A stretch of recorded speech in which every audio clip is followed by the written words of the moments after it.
The next day, I resumed for work after that incident with the police. I was shaking off. So many what ifs were still on my mind. I was glad my son was found, but I was distraught that my motherhood was scrutinized and maligned. I really felt down. Nevertheless, I was at work and I still had to attend to customers. It was the Christmas season, so I had to be joyful, friendly, and sharing the Christmas cheer.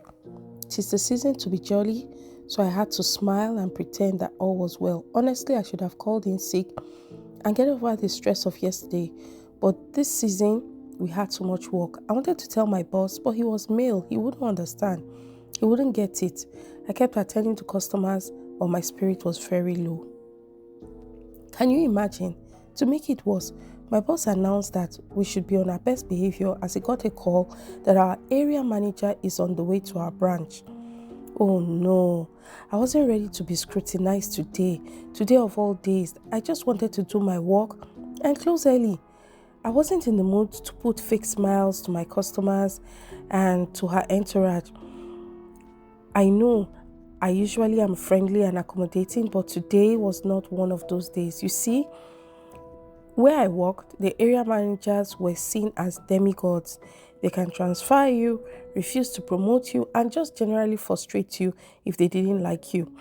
Even my manager used to shiver when my area manager comes in. Personally, I have never had any direct contact with her. I usually fade into the shadows when she's around.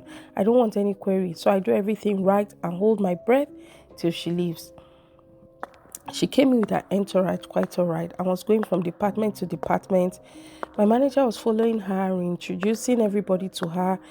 Everyone was trying to impress. Eventually, she got to me. Even before I greeted her, she looked at me. Then she asked me, "Why do I look sad?" And if a customer had offended me, I tried to smile, but it wasn't easy. She told me to follow her. I asked my manager to handle my customers and she took me to his office. When we both sat down, she asked me again, "What happened?" And she told me, "I'm a mother, I'm also a woman, and I know you are not okay." The tears welled up in my eyes. I decided to give her the gist of how I was humiliated when my son went missing. If you haven't watched that video, it's on this channel. Please go and watch it. We'll wait for you. And subscribe if you haven't. Welcome back. So she gave me tissues to clean my eyes and listened intently as I talked about what happened and what went down yesterday. I felt horrible. I didn't even know what they said. I didn't even know why what they said bothered me so much, but it did. And I was devastated because I felt inadequate as a mom and as a woman, and I didn't even know how to process the hurt. Or was it that what they said was correct? Was I really not capable as a mother? When I finished, I apologized for being so emotional. She said it was okay, but it had happened to her too. I was like, "What? Same police?" She said, "No, listen," and she narrated a story to me. It was on a Sunday morning and they were late for church. She had 3 boys and had a lot of activities in the house. So she was always careful in keeping them safe and far from danger. This very Sunday, her husband had brought out a native attire to wear and she quickly dressed up and ran down to the kitchen to prepare breakfast. The boys were all dressed and she was frying eggs for breakfast. As she set the table and tried to clean up the kitchen, she heard a very loud sound. A scream, a yell, and after about 10 seconds, a shrill cry followed. Jesus! She held her chest with her 2 hands and ran upstairs, taking 3 steps at a time. What she saw almost gave her a heart attack. Her last son of 2 years old had a big red mark on his face. She was running crazy. She grabbed him. She ran to her husband. "What happened?" And the other 2 children followed her. Her husband was standing in the room looking confused and holding the iron. "Timothy, what happened to Cheta?" Hey, her heart wanted to fall out, but she was using her 2 hands to hold it in place. Her husband now told her he was ironing the native he wanted to wear, but he needed to get water to sprinkle on the cloth. He was only away for 5 seconds and Cheta walked to the iron and used it on his cheeks. She was already downstairs wearing 2 different slippers, carrying her son. She was crying louder than her son.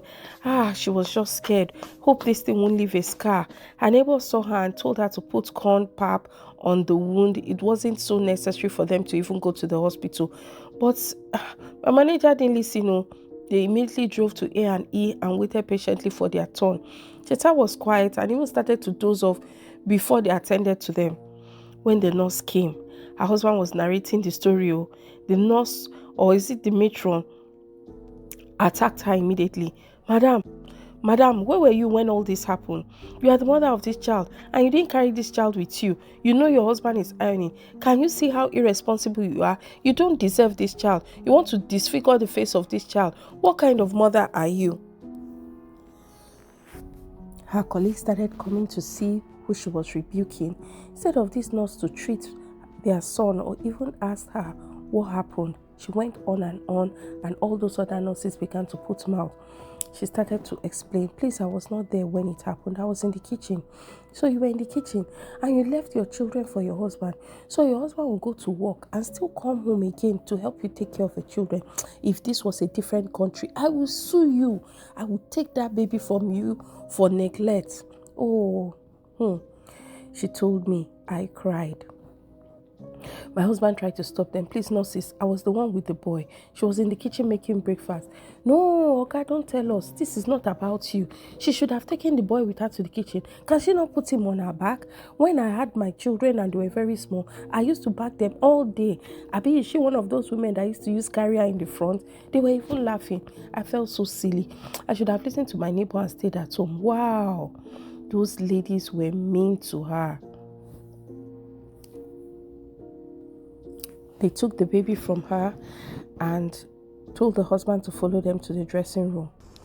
She sat on the bench and she was just weeping her eyes out. They dressed the wound and told them to bring him back the next day. She never went back there. Her husband was the one taking the boy until his wound healed on his own, and it was just a very tiny, untraceable, unnoticeable scar that is there now. But anytime she checks it, she remembers those nurses again. So she told me, I understand you and the trauma you faced. Being a woman comes with so much responsibility, she concluded. I feel so sorry for those nurses and the policemen. Now, when I go to every branch and I see a woman, I try to change the status quo. I greet her specially and tell her what a wonderful job she's doing. It's not easy being a woman and juggling a home.